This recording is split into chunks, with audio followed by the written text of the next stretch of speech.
আমি আবু বকর জাকারিয়া সাহেবকে জিজ্ঞাসা করতে চাই, যে দলিল আপনার পক্ষে না সে ব্যাখ্যা আপনি ইমাম কুরতুবী থেকে পেশ করেছেন এবং দাবি করেছেন তারা গাঁজা খেয়ে তাফসির লেখেননি। সুতরাং আপনার যে দলিল, এই দলিলের ক্ষেত্রে ইমাম কুরতুবী যেটা লিখেছেন সেখানে কি তিনি গাঁজা খেয়ে তাফসির লিখেছেন? নাউযুবিল্লাহি মিন যালিক।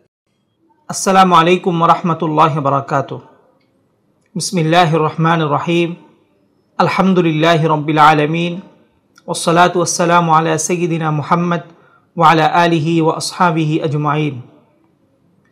আজকে আমরা শেখ আবু বকর জাকারিয়া সাহেবের আরেকটি ইলমি খেয়ানত নিয়ে আলোচনা করব ইনশাআল্লাহ।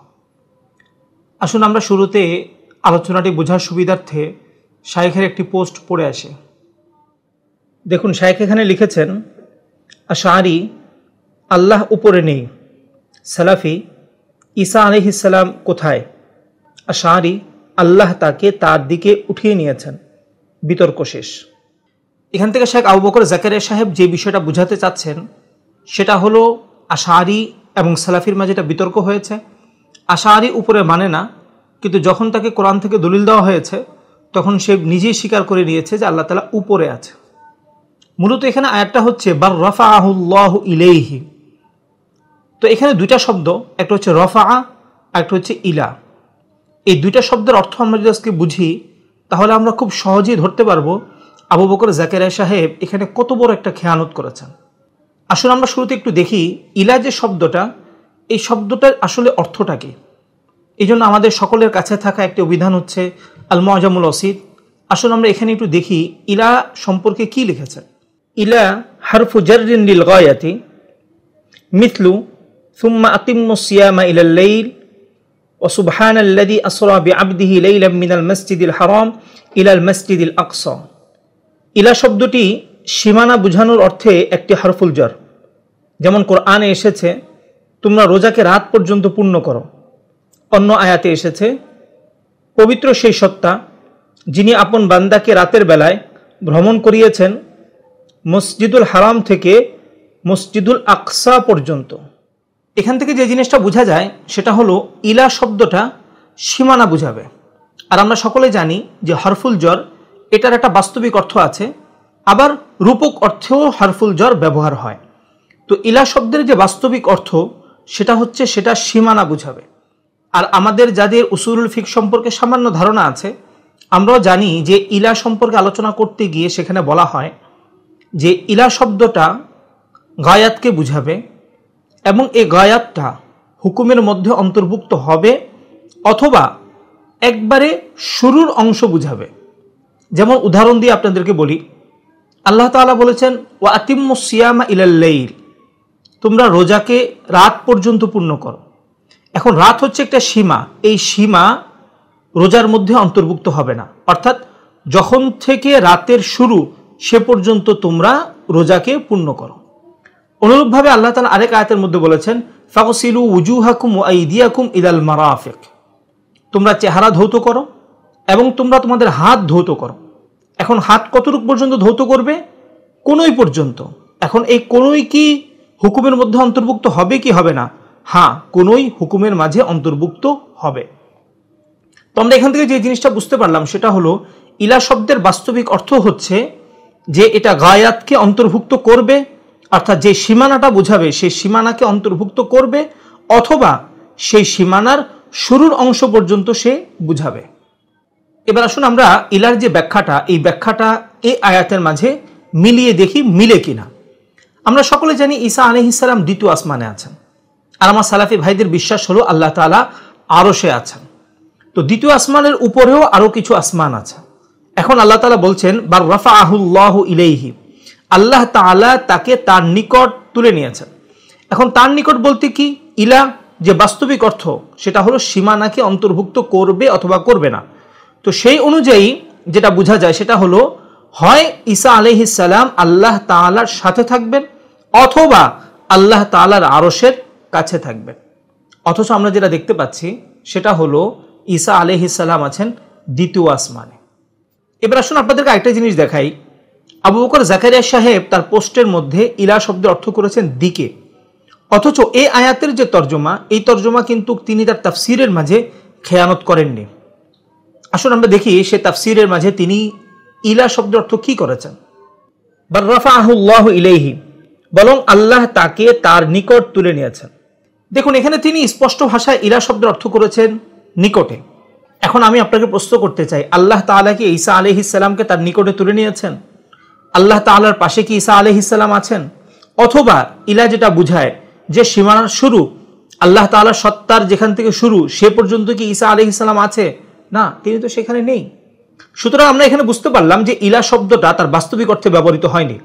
কারণ যদি বাস্তবিক অর্থে ব্যবহৃত হতো তাহলে ঈসা আলাইহিস সালাম আল্লাহ তাআলার সাথে থাকতেন, অথবা আল্লাহ তাআলা যে সীমানা, ওই সীমানার শুরুর অংশ পর্যন্ত তিনি থাকতেন। এবার আসলে আমরা একটু দেখি যে এই আয়াতের আসলে অর্থটা কি। যেমন দেখুন ইমাম ইবনে জামা রাহমাতুল্লাহি আলাইহি ইজাহুদ দলিল কিতাবের মাঝে এই আয়াতের ব্যাখ্যায় লিখেন, বার রাফাআহুল্লাহু ইলাইহি আই ইলা মাহাল্লি কারামাতিহি কামা ইউকাল রাফা'a আস-সুলতানু ফুলানান ইলাইহি লাইসা আল-মুরাদু মাকানান ওয়ালা জিহাতা উলুবিন বাল কুরবা রুতবাতিন ওয়া মানজিলাতিন। আল্লাহ তাআলা তাকে তার নিকট উঠিয়ে নিয়েছেন, এর অর্থ হলো আল্লাহ তাআলা তাকে সম্মানিত স্থানে উঠিয়ে নিয়েছেন। যেমন বলা হয় বাদশাহ অমুককে তার নিকট উঠিয়ে নিয়েছেন, এখানে কোনো স্থান উদ্দেশ্য হয় না, আবার উপরের দিকও উদ্দেশ্য হয় না, বরং উদ্দেশ্য হয় সম্মান ও মর্যাদার দিক থেকে নিকটে নেওয়া। আশা করছি আপনারা বুঝতে পারছেন এই শব্দটা দ্বারা আল্লাহ তাআলার জন্য কোনো স্থান সাব্যস্ত হয় না, কোনো দিক সাব্যস্ত হয় না। এখন একটা প্রশ্ন, ইমাম ইবনে জামা রাহমাতুল্লাহি আলাইহি যে ব্যাখ্যাটা করলেন এই ব্যাখ্যাটা কি আসলে সঠিক, অথবা এই ব্যাখ্যাটা কি সালাফিরা করেন? যেমন দেখুন ইব্রাহিম আলাইহিস সালাম বলেছিলেন ইন্নী যাহিবুন ইলা রাব্বি, তিনিও কিন্তু সেখানে ইলা শব্দ ব্যবহার করেছেন। এখন দেখেন তিনি কি আসমানে গিয়েছেন? না, তিনি তো আসমানে যাননি। তো ইলা শব্দ যেহেতু ব্যবহার হয়েছে এর ব্যাখ্যাটা কি হবে? আসুন আমরা এটা আবু বকর জাকারিয়া সাহেবের মুখ থেকে একটু শুনে আসি।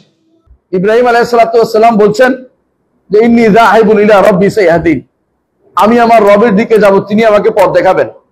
তো রবের দিকে তো সিরিয়াতে তিনি ছিলেন, সুতরাং সিরিয়া কি রবের জায়গা নাকি? সন্দেহ তৈরি করছেন বসে বসে। এটার জবাব কি? এটা জবাব তো সোজা জিনিস। কি জবাব এটা? কারণ ইন্নী যাহিবুন ইলা রাব্বি এইটা কখন বলা হয়েছে এ নিয়ে মতভেদ আছে। ইমাম তাবারি বলতেছেন, বাগাবী বলতেছেন, কুরতুবী বলতেছেন যে সম্ভবত এটা তাকে যখন আগুনে ফেলা হচ্ছে তখনই বলেছে, আমরা এটা বাদে দিলাম। আর একটা তাফসীর কি, তিনি হিজরত করবেন। সমস্ত যারা আহকামুল কোরআন লিখছে সবাই এটাই বলেছে এই আয়াত হচ্ছে হিজরতের দলিল। জগতে প্রথম হিজরত করেছে ইব্রাহিম আলাইহিস সালাম, তার পরিবার নিয়ে ঈমানদারদের নিয়ে প্রথম হিজরত করেছেন। এই আয়াত হচ্ছে হিজরতের দলিল। যে হিজরতের দলিল হয়ে থাকে তাহলে ইলা রাব্বি আই ইলা মাকানিন আবুদু রাব্বি, এমন জায়গাতে যেখানে আমার রবের ইবাদত করতে পারি। এই তাফসীর আমি বানাই না, এই তাফসীর সমস্ত মুফাসসিররা করছে। সমস্ত মুফাসসিররা কেউ বলে নাই যে এর অর্থ এটা যে আল্লাহ তাআলা ওইদিকে আছে, ওইদিকে যাইতে বলছে, এটা কেউ বলে নাই এক পর্যন্ত। আলহামদুলিল্লাহ, আল্লাহর নেয়ামত এটা যে মুফাসসিররা এত বড় গাঁজাখুরি গল্প গাঁজা খায় নাই। আশা করি আপনারা মনোযোগ দিয়ে শুনেছেন। ইব্রাহিম আলাইহিস সালামের যে বক্তব্য, এই বক্তব্যটাকে আবু বকর জাকারিয়া সাহেব ব্যাখ্যা করেছেন। অর্থাৎ ইলা যে শব্দটা, এই শব্দটার বাস্তবিক অর্থ তিনি গ্রহণ করেননি। তিনি বলেছেন যে আল্লাহ তাআলা তার জন্য যে জায়গা নির্ধারণ করেছেন তিনি সেই জায়গার মাঝেই গিয়েছেন, এবং তিনি বহুত মুফাসসিরদের কথাও বলেছেন। এর মধ্যে একজন মুফাসসিরের নাম বলেছেন ইমাম কুরতুবী রাহমাতুল্লাহি আলাইহি।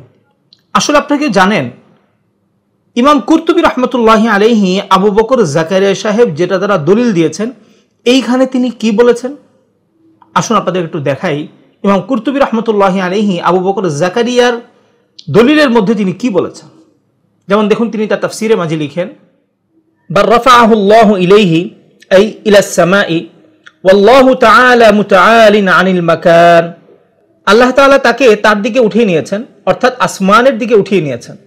এরপর দেখুন ইমাম কুরতুবী রাহমাতুল্লাহি আলাইহি বলছেন ওয়াল্লাহু তাআলা মুতাআলিন আনিল মাকানি, আল্লাহ তাআলা স্থান থেকে চিরপবিত্র। আমি আবু বকর জাকারিয়া সাহেবকে জিজ্ঞাসা করতে চাই, যে দলিল আপনার পক্ষে না সে ব্যাখ্যা আপনি ইমাম কুরতুবী থেকে পেশ করেছেন এবং দাবি করেছেন তারা গাঁজা খেয়ে তাফসীর লেখেননি। সুতরাং আপনার যে দলিল, এই দলিলের ক্ষেত্রে ইমাম কুরতুবী যেটা লিখেছেন সেখানে কি তিনি গাঁজা খেয়ে তাফসির লিখেছেন? নাউযুবিল্লাহি মিন যালিক। দেখুন এখানে বিষয়টা খুব সহজ। ইব্রাহিম আলাইহিস সালাম আসমানে যাননি, এই জন্য আবু বকর জাকারিয়া সাহেব এখানে ইমাম কুরতুবী থেকে দলিল নিয়েছেন। আবু বকর জাকারিয়ার বিশ্বাস হলো আল্লাহ তাআলা উপরে আছেন, এজন্য তিনি এই আয়াতের ক্ষেত্রে ইমাম কুরতুবী থেকে দলিল তিনি নেন না। অথচ আমাদের অবস্থান কি? আমরা ইব্রাহিম আলাইহিস সালামের বক্তব্যের দলিল যেমন ইমাম কুরতুবী থেকে নেই, ঠিক তেমনি ঈসা আলাইহিস সালামের ক্ষেত্রে যে বক্তব্য এসেছে এই দলিল বা এই আয়াতের ব্যাখ্যাও আমরা ইমাম কুরতুবী সহ বহুত ইমামদের থেকে নিয়ে থাকি। কিন্তু এই সালাফিরা আমাকে আপনাকে বলবে যে আমরা কোরআনের ক্ষেত্রে কোনো ব্যাখ্যা করি না। ব্যাখ্যা করি না মানে কি? যে সমস্ত আয়াত তাদের দেহবাদী আকীদাকে প্রমাণ করে সেখানে তারা কোনো ব্যাখ্যা করে না, আর যে সমস্ত আয়াত বা হাদিস তাদের দেহবাদী আকীদাকে প্রমাণ করে না সেখানে তারা ঠিকই ব্যাখ্যা করে। ইব্রাহিম আলাইহিস সালাম যদি আসমানে যেতেন তাহলে আবু বকর জাকারিয়া সাহেব কোনোদিনও ইব্রাহিম আলাইহিস সালামের এই দলিলের ব্যাখ্যা তিনি এটা করতেন না। তিনি এই ব্যাখ্যা কেন করেছেন? এজন্য করেছেন যে তিনি যেখানে গিয়েছেন সেখানে আল্লাহ তাআলা নাই, সুতরাং অবশ্যই এই আয়াতের ব্যাখ্যা করতে হবে। ঈসা আলাইহিস সালামের বক্তব্যের ব্যাখ্যা তিনি কেন মানলেন না? না মানার কারণ হলো সেই বক্তব্যটা তার দেহবাদী আকীদাকে প্রমাণ করে। এজন্য আপনারা হয়তোবা শুনেন যে সে সহিহ আকীদার না। এই আয়াত দিয়ে কোন ভ্রান্ত ফেরকা আল্লাহ তাআলা যেন দিক সাব্যস্ত করত, আসুন আপনাদেরকে একটু দেখাই।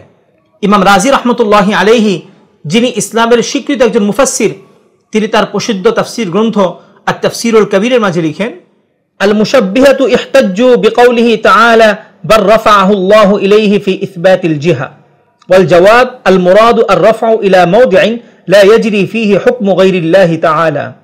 সাদৃশ্যবাদীরা আল্লাহর জন্য দিক সাব্যস্তের ক্ষেত্রে এই আয়াত দ্বারা দলিল দেয়, অথচ এখানে উদ্দেশ্য হলো এমন স্থানে নিয়ে যাওয়া যেখানে গায়রুল্লাহর কোনো বিধান চলে না। আশা করছি আপনারা লক্ষ্য করেছেন আবু বকর জাকারিয়া যে আয়াত দ্বারা যে বিষয়ের দলিল দিচ্ছে, পূর্ববর্তী সাদৃশ্যবাদীরা এই আয়াত দ্বারা এই বিষয়ের দলিল দিত। আবু বকর জাকারিয়া সাহেবকে জিজ্ঞাসা করছি, এখানে কি ইমাম রাজি রাহমাতুল্লাহি আলাইহি গাঁজা খেয়ে তাফসীর করেছেন? নাউযুবিল্লাহি মিন যালিক। নাকি এই তাফসীর আপনার ব্যাখ্যার সাথে যাচ্ছে না, আপনার আকীদার সাথে যাচ্ছে না, আপনার মতাদর্শের সাথে যাচ্ছে না, এজন্য আপনি এখানে এটা গ্রহণ করবেন না। বাকি হ্যাঁ, ইমাম রাজি রাহমাতুল্লাহি আলাইহির কিতাব আমাদের নিকট স্পষ্ট, বা আমাদেরকে এই বার্তা সুস্পষ্টভাবে দিচ্ছে যে পূর্ববর্তী সাদৃশ্যবাদী যারা, তারাই মূলত এই আয়াত দ্বারা দলিল দিত যে আল্লাহ তাআলা উপরের দিকে আছেন, আর আপনি হচ্ছেন সেই সাদৃশ্যবাদীদের বর্তমান লিডার। এবার আসুন আপনাদেরকে আবু বকর জাকারিয়া সাহেবের আরেকটি মূর্খতা দেখাই। এজন্য আসুন আমরা তার আরেকটি বক্তব্য শুনে আসি। এটা তো ওইটার অর্থ না। আপনারা দারাজাত আল্লাহ বলে দিয়েছে, তুমি এটা উপরে উঠেছো কেন? এখানে মর্যাদার কথা আল্লাহ তো বলে দিছে, আর যেখানে মর্যাদার কথা বা যাওয়া যাবে না সেটা তো আল্লাহ উপরে থাকাটাই সর্বোচ্চ, রাফে অর্থ উপরে উঠানো। আমি শুরুতে আপনাকে বলেছিলাম ইলা এবং রফা এই দুইটার বাস্তবিক অর্থ আপনি বুঝতে পারলে আবু বকর জাকারিয়া সাহেবের জালিয়াতিটি বুঝতে পারবেন। তিনি এখানে বলছেন যেখানে দারাজাত শব্দ উল্লেখ আছে সেখানে বোঝা যায় মর্যাদাগতভাবে উঁচু করা, কিন্তু যেখানে দারাজাত শব্দ উল্লেখ নাই সেখানে হলো বাস্তবিকভাবেই উপরে নিয়ে যাওয়া। আসুন আমরা কোরআনের উপর আবু বকর জাকারিয়া সাহেবের এই বক্তব্যটাকে একটু পর্যালোচনা করে দেখি আবু বকর জাকারিয়া সাহেবের বক্তব্যকে কোরআন সমর্থন করে কিনা। যেমন দেখুন, হযরত ইদ্রিস আলাইহিস সালাম সম্পর্কে কোরআনে বর্ণিত হয়েছে, ওয়া রাফা'নাহু মাকানান আলিয়্যা, আর আমি তাকে উন্নীত করেছি এক উচ্চ স্থানে। আমি আবু বকর জাকারিয়া সাহেবকে জিজ্ঞাসা করতে চাই, এখানে দারাজাত শব্দ নাই, তার মানে কি আল্লাহ তাআলা ইদ্রিস আলাইহিস সালামকে উপরে উঠিয়ে নিয়েছিলেন? নাউযুবিল্লাহি মিন যালিক। আসুন আপনাদেরকে আরেকটি আয়াত দেখাই। যেমন দেখুন, আল্লাহ তাআলা ইরশাদ করেন, ওয়া রাফা'না লাকা যিকরাক, এবং আপনার জন্য আপনার স্মরণকে করেছি সমুন্নত। এখানেও আমি আবু বকর জাকারিয়া সাহেবকে জিজ্ঞাসা করতে চাই, আল্লাহ তাআলা কি নবীজি সাল্লাল্লাহু আলাইহি ওয়াসাল্লামের সম্মান, মর্যাদা এবং আলোচনাকে আসমানে উঠিয়ে নিয়ে গিয়েছেন, জমিনে রাখেননি? যদি বলেন জমিনেও আছে, তাহলে আল্লাহ তাআলা কেন রফা শব্দ ব্যবহার করলেন? আসলে আবু বকর জাকারিয়া সাহেব, এটা হলো আপনার মূর্খতা এবং অজ্ঞতা। আপনি ইলা শব্দের অর্থটাও জানেন না, রফা শব্দের অর্থটাও জানেন না। দুঃখজনক একটা কথা হলো, আপনি তো তাফসীর লিখেছেন, আপনার কাছে তো এটা অস্পষ্ট হওয়ার কথা না। অবশ্য আপনি যে তাফসীর লিখেছেন সেটাও আপনি চুরি করে লিখেছেন। যদি আপনি তাহকিক করে লিখতেন তাহলে আপনি কখনো এই ধরনের কথা বলতেন না যে রফা মানে হলো দারাজাত সহ আসলে মর্যাদা, দারাজাত ছাড়া আসলে সেটা বাস্তবিকভাবে উপরে উঠিয়ে নিয়ে যাওয়া। কিন্তু আপনার এই কথা কোরআন সমর্থন করে না, আরবি ভাষা সমর্থন করে না। এই জন্য আমি বলি যে আপনি সবসময় দোয়া করেন হয়তোবা যে আপনার মুরিদগুলো যেন মূর্খ থাকে, কেননা তারা যতদিন মূর্খ থাকবে ততদিন আপনার এই সহি শিরোনামের ধর্ম ব্যবসা টিকে থাকবে। ওকে, আমরা দোয়া করি আপনার মুরিদগুলোকে আল্লাহ তাআলা সহি বুঝ দান করুক, কোরআন সুন্নাহর সঠিক জ্ঞান দান করুক এবং আরবি বুঝে কোরআন সুন্নাহ বুঝার তৌফিক দান করুক। তাহলে এই ছেলেরাই একদিন আপনার লাল সাদা ঘুমটা খুলে ফেলবে ইনশাআল্লাহ। আজকের আলোচনার খোলাসা, ইলাজে শব্দটা, এই শব্দটা একটা সীমানা বুঝায়। বাস্তবিক অর্থ হলো সীমানা হুকুমের মাঝে অন্তর্ভুক্ত হবে, তা না হলেও সীমানা শুরুর অংশ বুঝাবে। কিন্তু আমরা দেখি সালাফিদের আকীদা অনুযায়ী আল্লাহ তাআলা আরশে আছেন, ঈসা আলাইহিস সালাম দ্বিতীয় আসমানে আছেন। সুতরাং বোঝা গেল ইলা এখানে বাস্তবিক অর্থে ব্যবহার হয়নি। তো এখানে ব্যাখ্যাটা কি হবে? ব্যাখ্যাটা হচ্ছে আল্লাহ তাআলা তার জন্য যে জায়গা নির্ধারণ করেছেন সেই জায়গাতেই তিনি আছেন। যেমনিভাবে ইব্রাহিম আলাইহিস সালামের জন্য যে জায়গা তিনি নির্ধারণ করেছেন সেই জায়গাতেই তিনি গিয়েছেন। 2, সালাফিরা মুখে বলে এই কথা যে আমরা তাবিল করি না, কিন্তু বাস্তবতা হলো তাদের দেহবাদী আকীদাকে প্রমাণ করার জন্য যে সমস্ত আয়াত এবং হাদিস দ্বারা তারা দলিল দেয় সেখানে তারা তাবিল করে না। এছাড়া অন্য যত জায়গা আছে সব জায়গাতেই তারা তাবিল করে। 3, রফা শব্দটি যেমন বাস্তবিকভাবে উপরে ওঠার অর্থে ব্যবহৃত হয়, ঠিক তেমনি মর্যাদাগতভাবে উপরে ওঠার অর্থেও ব্যবহৃত হয়। এবং আমরা আপনাদেরকে দেখিয়েছি যে এখানে রফার অর্থ হচ্ছে মর্যাদাগতভাবে উপরে ওঠা। সুতরাং আমি আমার সালাফি ভাইদেরকেও বলবো, আবু বকর জাকারিয়া সাহেবের এই মূর্খতাকে আপনারা অনুসরণ করবেন না। আবু বকর জাকারিয়া সাহেবের এই মূর্খতা অনুসরণ করে আপনি দেহবাদী আকীদা নিয়ে কবরে যাবেন না। আবু বকর জাকারিয়া সাহেবের এই মূর্খতা অনুসরণ করে আপনি একটা সাদৃশ্যবাদী আকীদা নিয়ে কবরে যাবেন না। বরং আপনার জন্য উচিত হলো আহলুস সুন্নাত ওয়াল জামাতের যে আকীদা, সে আকীদা অনুযায়ী আমল করা এবং সে আকীদা রাখার চেষ্টা করা। সে আকীদা হচ্ছে আল্লাহ তাআলা সকল কিছু সৃষ্টির পূর্বে যেমন ছিলেন আল্লাহ তাআলা এখনো তেমনই আছেন। আকীদার এমন গুরুত্বপূর্ণ বিষয়গুলো জানার জন্য আশা করছি আপনারা লাব্বাইক বিডির সাথে থাকবেন এবং আজকের আলোচনা শেয়ার করে দেবেন, যাতে করে আমার আপনার অন্যান্য মুসলিম ভাই বোনদের নিকট প্রকৃত সহি আকীদা পৌঁছে যায় এবং সালাফিদের সহি আকীদা নামক এই দেহবাদী ও সাদৃশ্যবাদী আকীদা থেকে সকলে সতর্ক হতে পারেন। আল্লাহ তাআলা আমাদের সকলকে তৌফিক দান করুন, আমিন। ওয়া আখিরু দাওয়ানা আনিল হামদুলিল্লাহি রাব্বিল আলামিন। আসসালামু আলাইকুম ওয়া রাহমাতুল্লাহি ওয়া বারাকাতুহু।